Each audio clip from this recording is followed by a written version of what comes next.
Like in a gold rush, here were thousands and thousands and thousands of tourists until 96. They will generate plans to expand, and then by the time it gets approved and funded, it's already Outdated.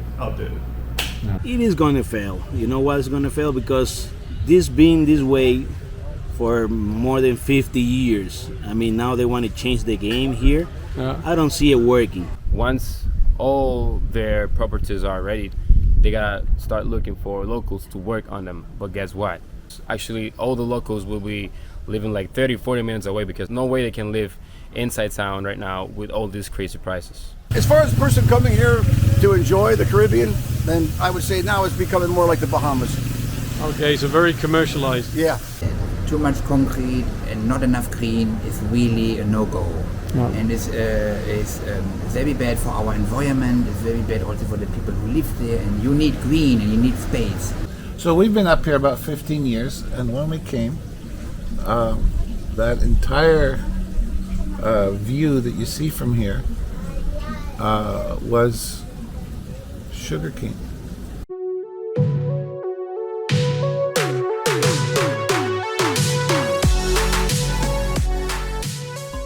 Punta Burgantine is a large-scale tourism and real estate development project aiming to revitalize the north coast of the Dominican Republic, particularly Porta Plata.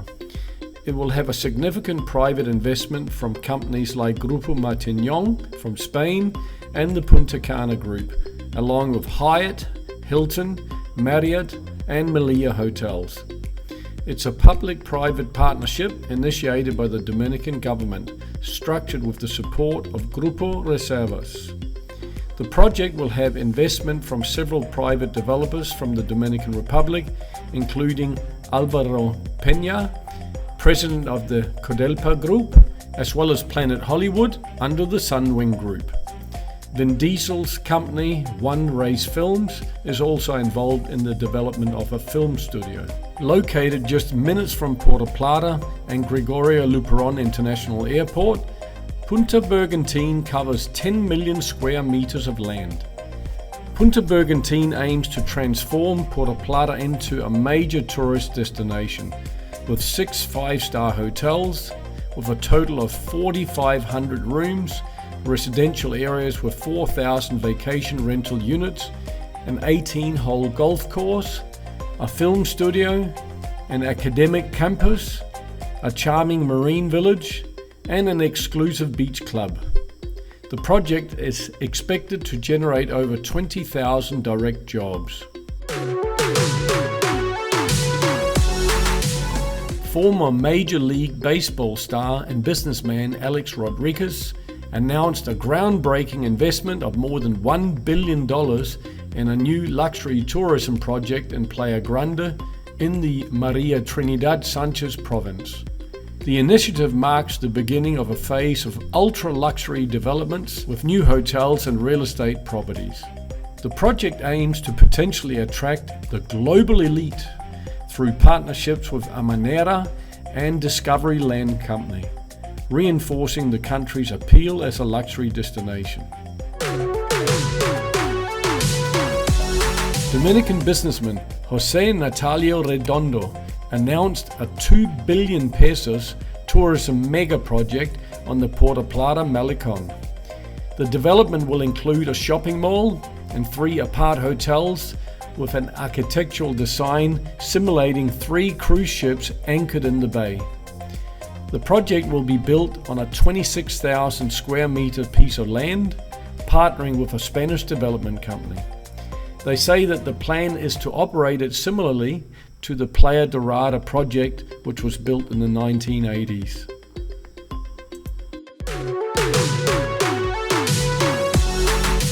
In 2022, President Abinader announced a 350 million pesos investment to revamp Susua Beach, aiming to boost the tourism with new plazas, restrooms and parking.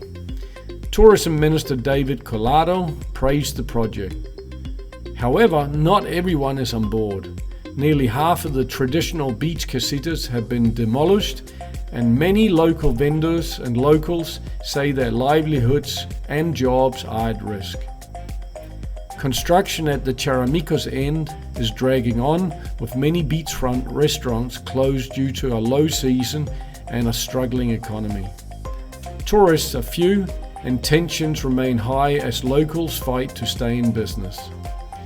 So the big question is this revitalization or displacement?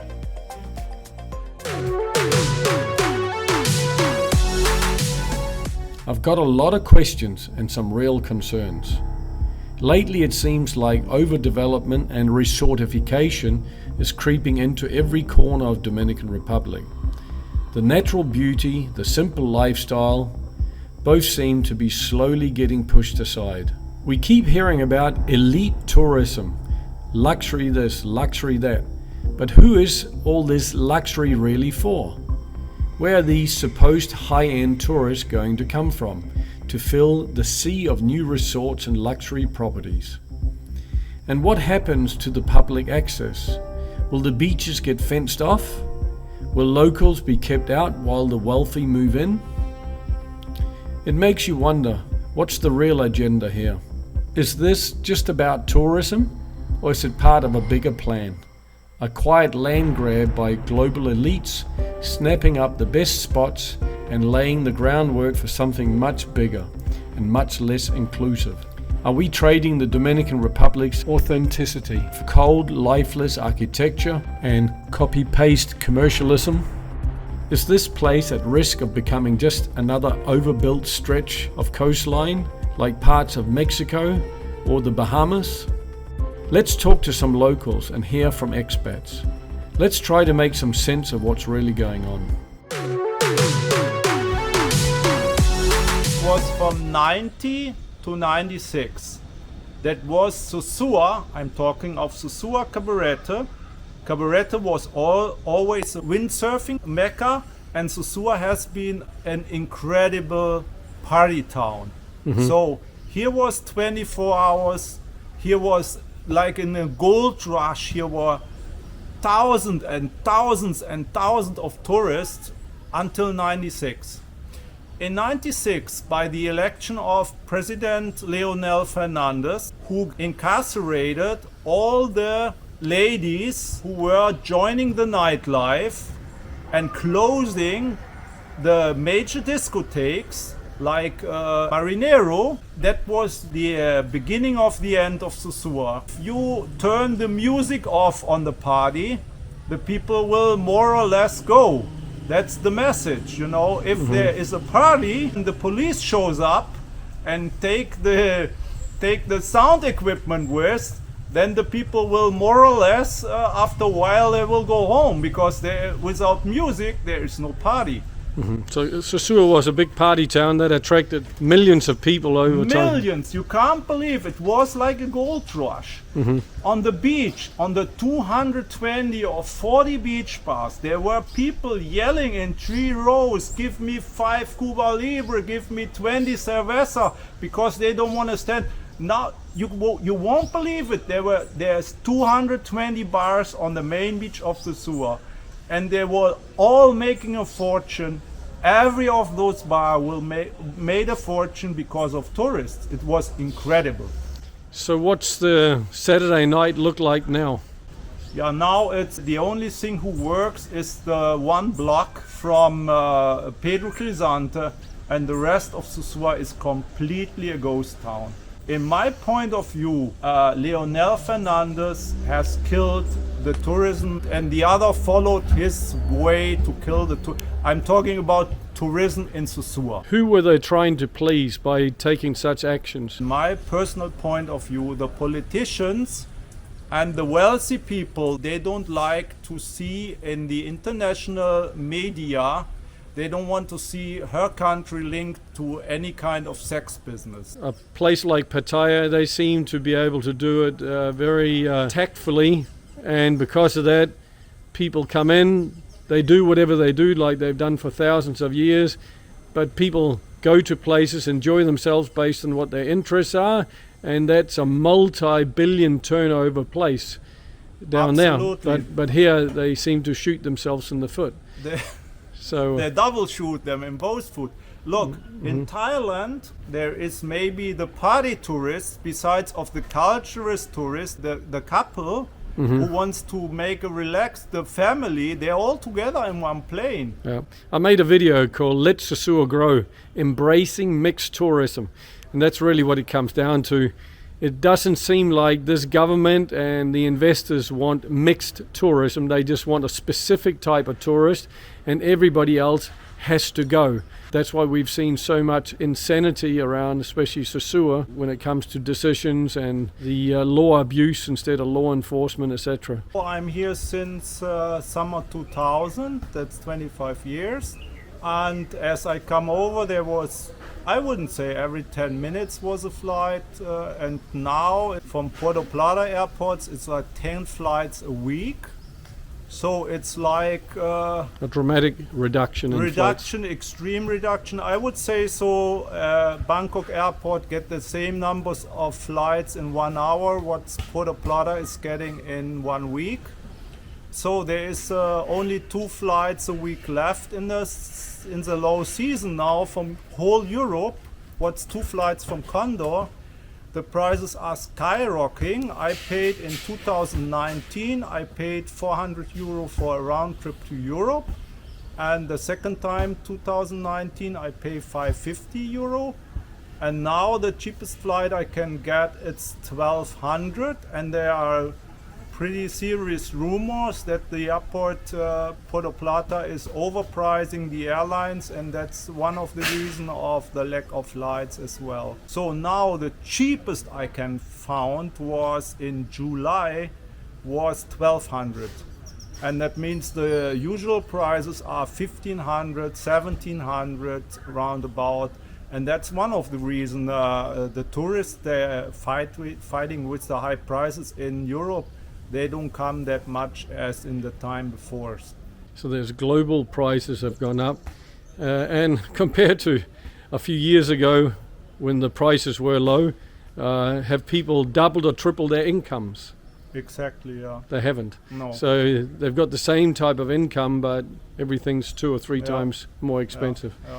That's probably how they try to get rid of the middle class's wealth. So when you see all these apartment buildings popping up left, right and center, who's going to occupy them? That's hard to judge. I don't know if it's only money laundry or if they're really going to sell it. And the location of the Susua Cabareta area is changing from a tourist area to a residential area.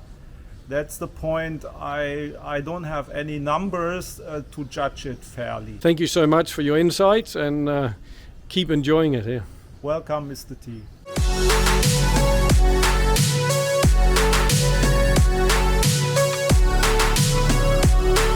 The first thing is that yes, they want to take away the way this is being set up for longest. I mean, for years and years, it's been working the same way.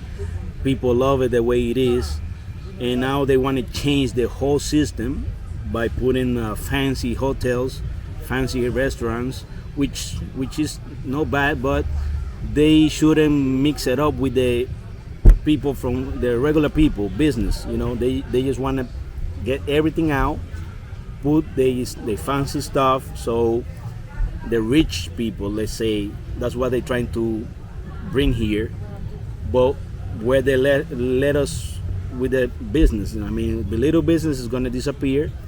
Regular people is not going to have this kind of business like we do, that most foreigners love it. I mean, all the foreigners been coming here for years and years. Millions of foreigners, and they know that because the proof is there. So they want to take not a piece of the pie, they want to take the pie, the whole pie, but that's going to let us out of the game. So what we're going to do after that, I don't know. We need the mixed tourism. Why? Because everybody gets a piece of it, you know. Yeah. Once they develop what they want to do here, that is only be for the wealthy people, then we're going to be out of the game. Well, we've seen a lot of failures too with all their bright ideas that turned out not to be so bright after all. Like the plaza at the end of Susua, they were going to put all the girls of the night down there, and that didn't work. That No, failed. No. And also barring up all the restaurants and bars so you couldn't look in. That failed. Do you see these because- plazas are going to fail as well? It is going to fail. You know why it's going to fail? Because this being this way for more than 50 years. I mean, now they want to change the game here. Yeah. I don't see it working. I don't see it. It might work a little bit for them, but then it's not really gonna work at the long. Well, if I may, I'll just slide the camera sideways. You can see here's a Yes. family at your place Yes. enjoying, sitting under the tree canopy here You see, that's and what just they love. enjoying themselves, and they love it, you know. That's the real Susua. That's the real vibe here. And Close then to the beach. straight the down to the shade. beach. Yeah. I mean, this don't have no price. This Well, don't have no price. In English we say, if it ain't broke, don't tamper with it. Exactly. And they're tampering with it a lot. And they've been trying to do this from a long time ago. Now they kind of doing it, but the like proof's I said, going to be in the pudding yes. if it works. Who Yes. wants to sit in a concrete jungle when they can Nobody enjoy wants a this, you know, jungle. and just sit and... Nobody wants a concrete jungle here, you know. Yeah. People enjoy the nature of this, and that's what they're gonna take away. Great comments. Thank you so much for jumping on camera. And Always. again, Remember, Larimar Beach Club 109. Good service here The with best Christian service and in the team. The whole beach. Thank you. All You're right. welcome, my man. Cheers.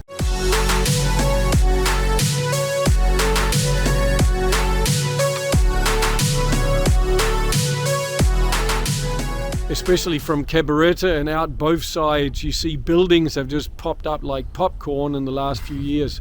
So who's buying all these buildings? Who's building them?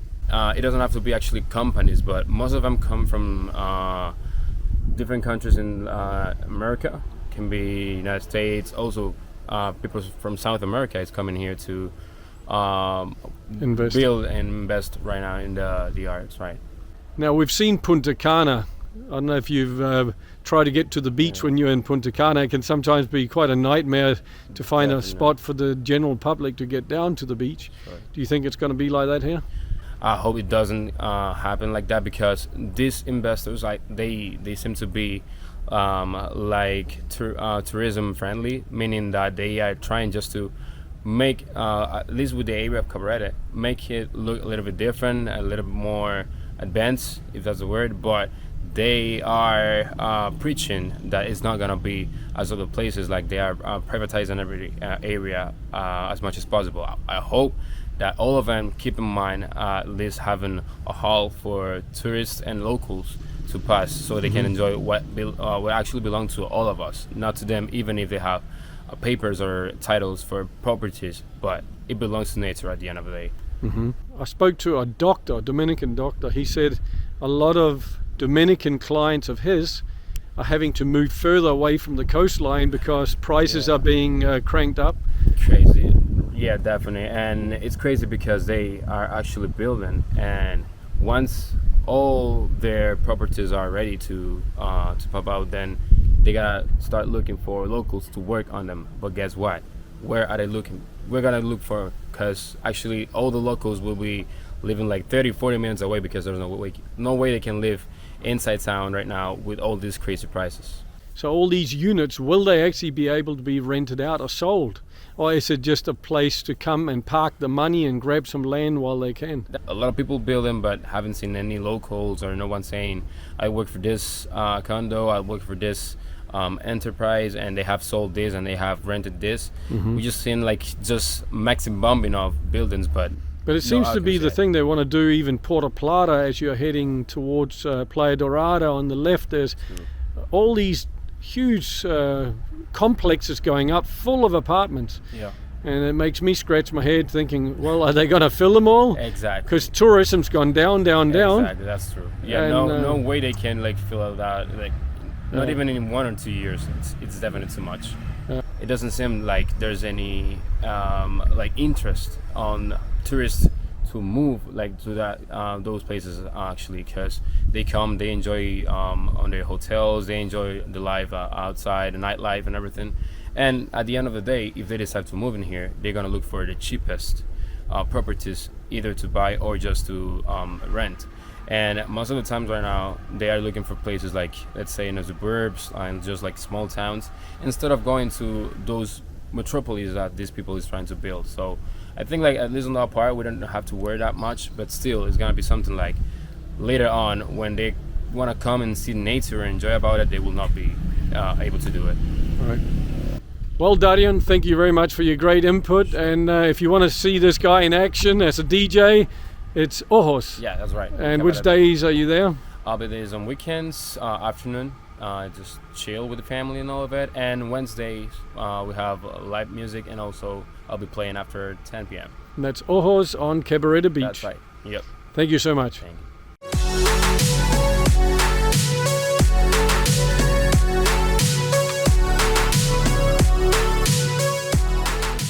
From Cabareta to Porta Plata, you're about right. That's, not an hour and a half, but probably an hour. 45 minutes to an hour. It used to take 30, 40 minutes. It's just a lot more traffic. Mm-hmm. More traffic means more time. Yeah. It's difficult to do it any other way. There's just too many vehicles on the road, and the roads are small. They've done it in other parts of the country, and they'll eventually do it here.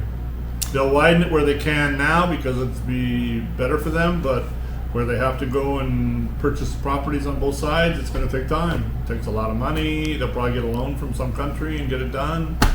What if they revamped the very wide sidewalks that nobody walks on anyway, and put an extra lane in here and maybe in the other side sometimes, wherever the... I don't know if they're going to be able to do that. I think they have to keep those walkways at least somewhat open so people can use them, although not many people use them at all. But it's a good idea. I mean, if it could work, fine, but they have to have access for people to walk. I saw above Ceua Beach, it was like 7 meters if you combine the width from one side to the other, just for people walking, and hardly anybody walks there, and then you see all the traffic stuck, and it's just screaming out for another lane. So do you think they might have made a mistake not planning this properly? They're always behind. They're never futuristic. They will generate plans to expand, and then by the time it gets approved and funded, it's already Outdated. Yeah. With the expansion of all these buildings on the north coast, are they retaining the nature? Are they even keeping that whole ecological thing in mind as they sell off lots to resorts and hotel chains, etc.? I think they're trying to. Number one priority is development on the North Coast. Tourism development, residential development. And when you have someone that wants to put condos in or villas in, they kind of have to go along with it to a certain extent.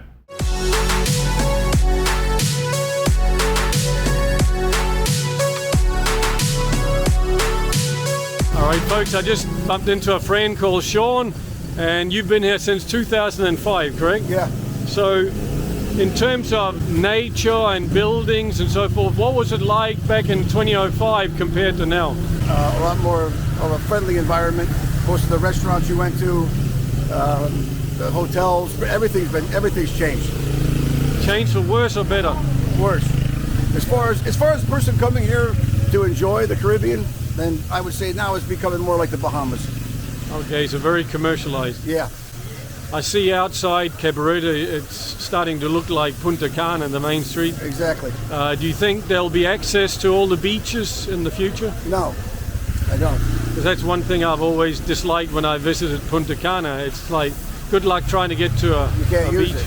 You can look at it, but you can't use it. Yeah, you got to pay, leave your ID and all sorts of things just to get to go and dip your feet in the water. Right. Yeah. So, what's the reason you still come here then? I'm just embedded. I've been here for so long. Yeah. I don't really want to take a chance to go somewhere else. Yeah, I'll say thank you for your comments. This is a noisy spot. Yeah, it is a noisy spot. It hasn't become more quiet, has No, it? definitely not. Okay. Anyway, thanks, Sean. You're welcome. Cheers.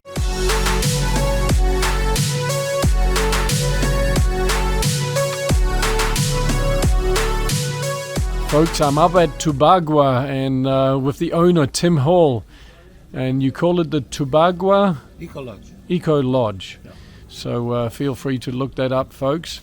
Tim, what's the story about what we can actually see from your balcony here in terms of development? What's changed over the last, say, 15 years? So we've been up here about 15 years, and when we came, that entire view that you see from here was sugarcane. And it's vast, it's huge. And in 2003, they stopped cultivating sugar because they couldn't compete with the American market, which the American government subsidizes its sugar farmers. So the whole sugar thing shut down. And it used to be interesting because we could see when they would burn all the old stuff after harvesting, and it would look like a revolution was going on because you have these huge fires across the fields. But it was different. It looked different because it looked like a quilt. It was really, really interesting. And over the years, forests have grown up. And in Puerto Plata, the residential aspect of Puerto Plata is moving east, and you'll see that along the highway. There's quite a few apartment complexes and so on going on, and out in front of us you can see a lot of houses that weren't there 5-7 years ago. And off in the distance by the ocean you can see Burgantine, which is going to be a big project. If you go in there now, it's you'll see how huge it is, the amount of space they have. And that entire sugarcane farm is owned, or has been owned, by the central bank, and the central bank selling to developers. And so the developers are starting to cut into the property now. And I'm not sure, it's not going to be just hotels. I think there's also residential plans as well. But I think it'll be good because, the tourism ministry has, they assign density limitations in their developments, and so they can't just do whatever they want. So I think that the Burgantine project will be a good addition. It's next door basically to Playa Dorada, and I think it'll be a very positive addition to the Puerto Plata destination. Mm-hmm. If people want to come up and visit your diamond nest here, it's up the what do they call this road here? It goes in from Gran Parada. Right. It's they call it the tourist highway, or the Ruta Panoramica, Route 25. If you look at it on a map, we're 7 kilometers from the east-west highway that goes between Susua and Porta Plata, and we don't have a sign on the road, but we are on Google Maps. Tubagua Plantation. And you can take tours to the swim holes from here as well. Our website is tubagua.com. Tubagua.com. Yeah, and our Instagram is Tubagua_Ecolodge. And it's also a nice place to come out and spend a weekend, get away from beside the ocean. It's about 10 degrees cooler, and it's just a nice place to sort of get away from the madding crowd. Fantastic. So come on up. Thank you, Tim. I appreciate it very much. Cheers.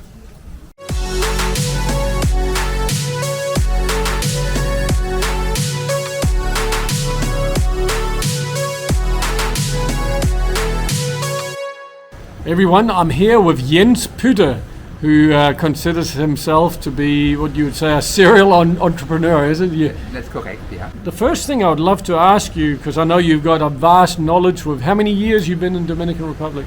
I've been here together with my brother over 30 years. We came in 92, 93, and yeah, that's now 30 plus years here. Long time. You've seen some changes. A lot of changes. The North Coast has developed tremendously over the last 30 years, yeah. Wow. So if I could start with projects, what projects do you know of, like towards Porta Plata or in Porta Plata, that's either just coming in or will be coming in? Many new projects coming up here. The biggest project I can think of at the moment out of my head is the Burgantine project, which is a new government project and private investors as well. Also some supposed film studio coming in there from Vin Diesel, big investor. To my information, the government gave land to the film company from Vin Diesel, so in exchange he's building a big studio, kind of Hollywood studio, together with many big hotels. They have also inaugurated the project already. There are other developments coming closer up the airport, also big projects, and of course the Ceua Cabareta has a lot of individual different projects who are not so big, but also foreign investors, also some Dominican investors as well. And would you say most of these investments are by foreign companies, or is there also Dominican ownership? Yeah, I would think 80-20, maybe 90-10. We have most of the investors are here from outside the country, from all over the world.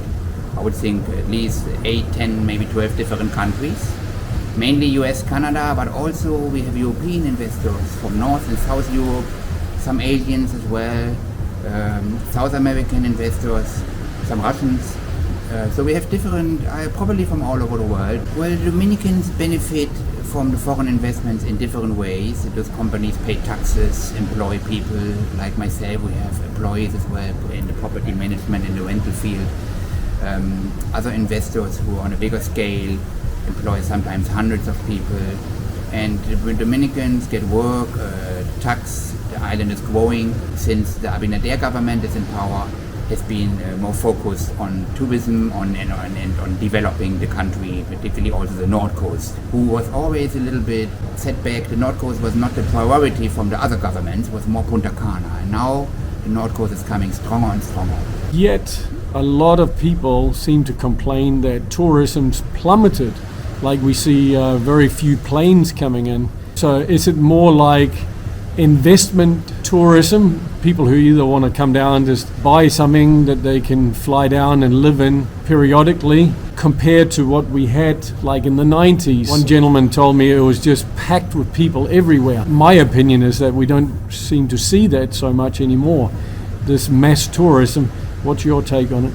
I think, Mr. T, we have a pretty healthy combination here of investors coming in plus tourism.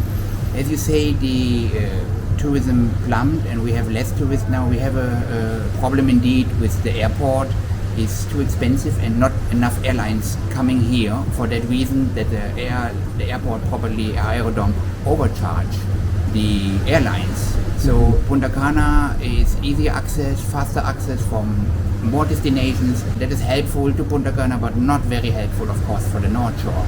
So this is, I see, is one problem. However, there is another airport in Samana, Ecate, and we have Santiago as well, not that far from here, around 90 minutes drive.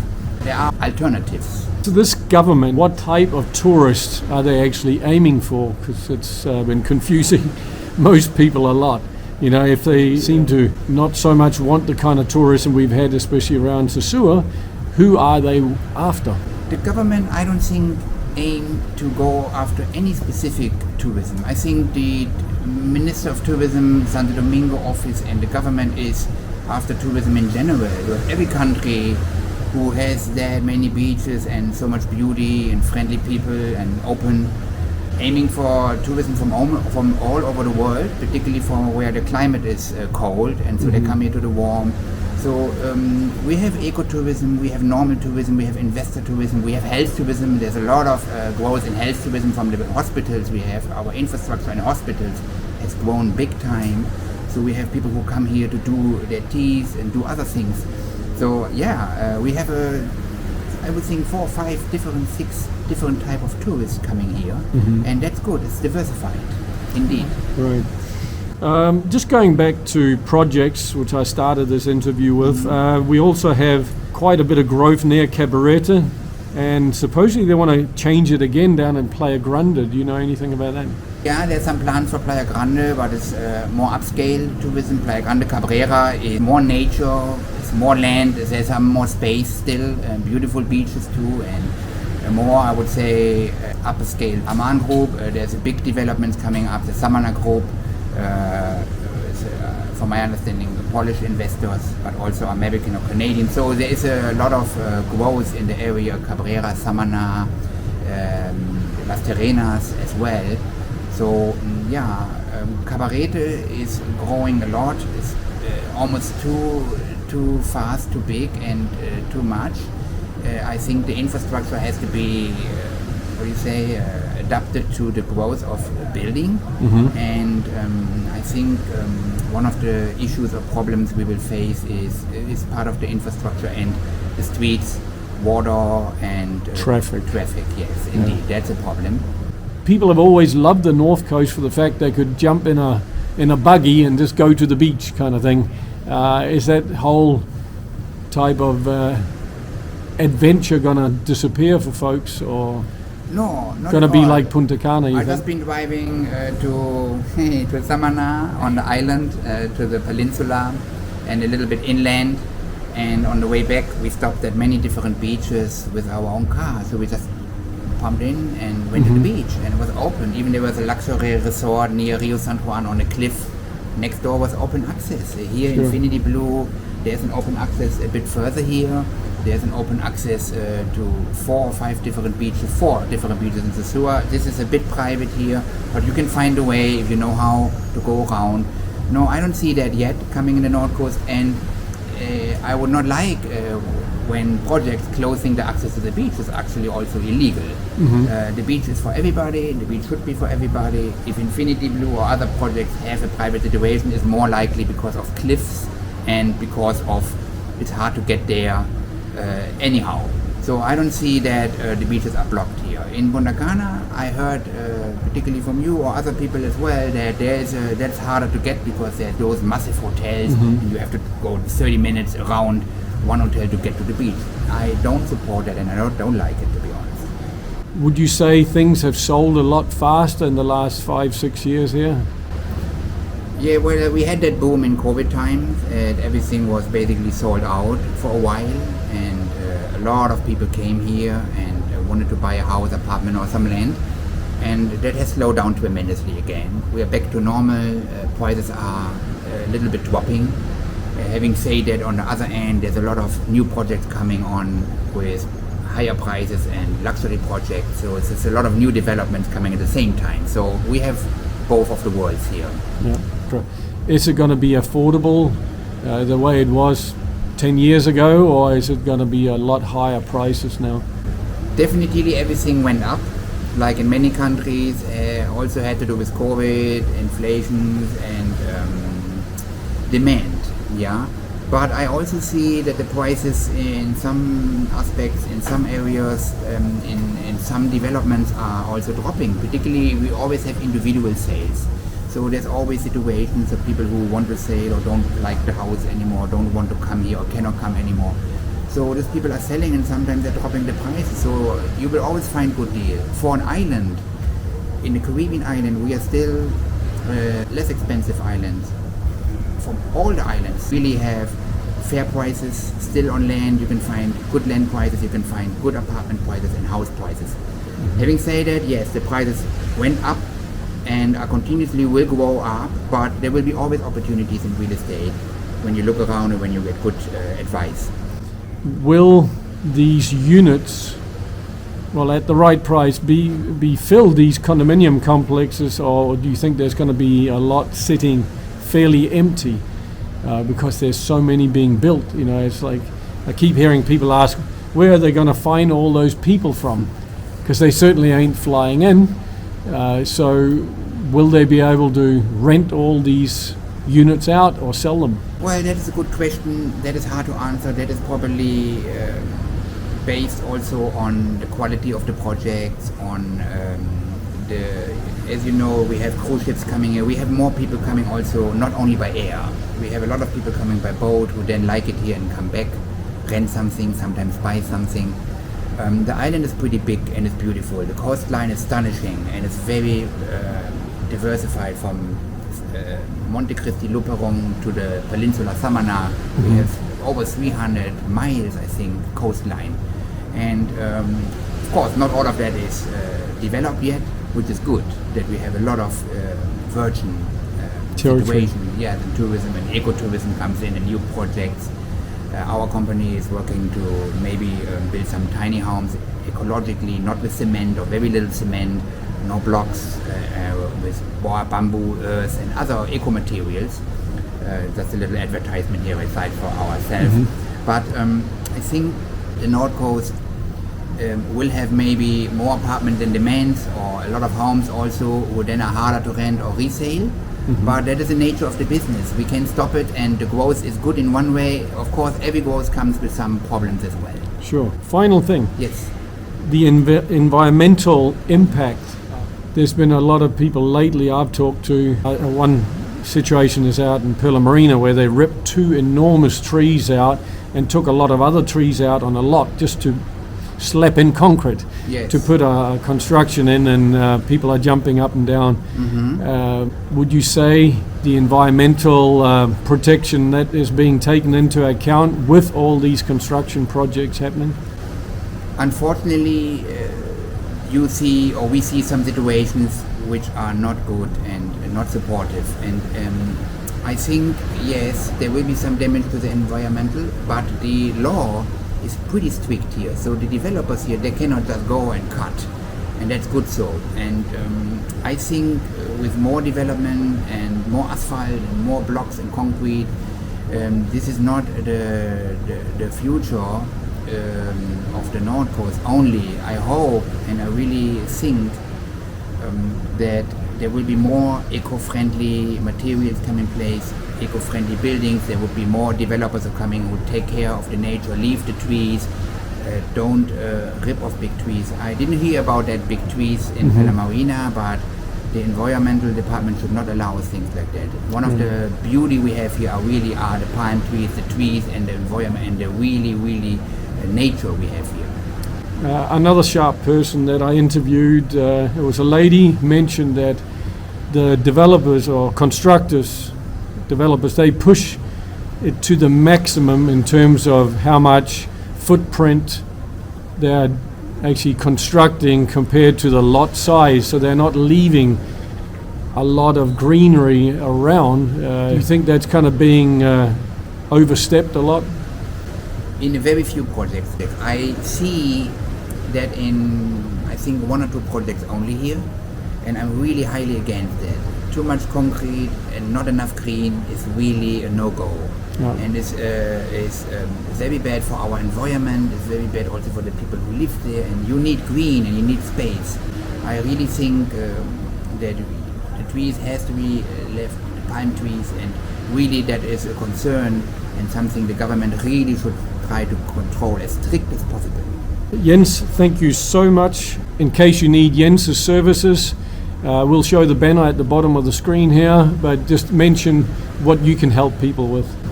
Yeah, we can help through the whole process of buying real estate here, purchasing a piece of land, house, apartment, a farm, even a business. Since we also have business, build businesses ourselves, we can help people to explain how to start a business, how to manage a business, how to run a business, how to grow a business in Dominican Republic, and also how to sell a business after maybe you want to get out of it.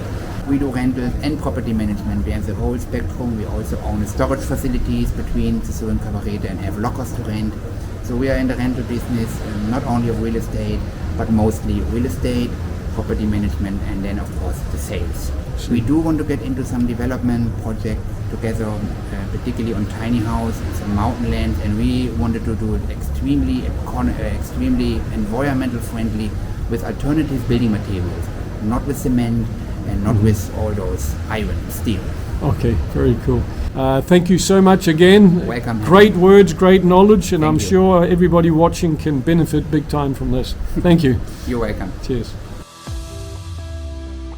Alright, there you go folks. I hope this video brings some food for thought. Feel free to leave a comment below. And if you're looking to relocate to the Dominican Republic, I also offer consultancy for relocation or travel. So simply email me at info@educatedtraveler.info and I'll be happy to send you my price plan. Also, check my online information service about the North Coast called InfoHub, which you can find the link to in the description. Thank you so much for watching, and until next time, take care and happy travels. Bye bye.